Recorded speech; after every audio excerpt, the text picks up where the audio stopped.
करायला गेले एक आणि झालं एक. चला व्हिडिओ शेवटपर्यंत बघा, नक्की सांगते काय झालं ते. 1 कप मी तूप घेतलेलं आहे आणि 1 कप पिठी साखर छान फेटून झाल्यानंतर 1 चमचा मी दही ॲड केलेलं आहे, ते सुद्धा छान फेटून झाल्यानंतर 2 कप मी मैदा ॲड केलेला आहे, बेकिंग सोडा ॲड केलेला आहे, वेलची पावडर ॲड केलेली आहे, ते सुद्धा छान मिक्स करून घेऊया एकसारखं. नंतर मी 2 चमचे त्यात बेसन ॲड केलेलं आहे. बेसन ॲड केल्यानंतर एकसारखा त्याचा आपण मळून मिक्स करून गोळा तयार करणार आहोत. इथं आपला गोळा एकसारखा तयार झालेला आहे आणि आता आपण ह्याचे बिस्किटं तयार करणार आहोत. अशा प्रकारे आपण हे बिस्किटं तयार करूया. तुम्हाला कोणत्या आकाराचे हवे असतील त्या आकाराची तुम्ही बिस्किटं तयार करू शकता.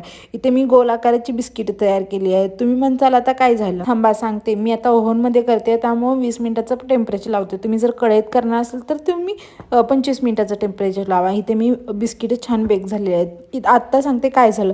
मी बिस्किटं केली गोल आणि आपली बिस्किटं झाली त्रिकोणी. पाहू शकताय कशी त्रिकोणी झाली. आहे की नाही गंमत. सबस्क्राईब करा बरं.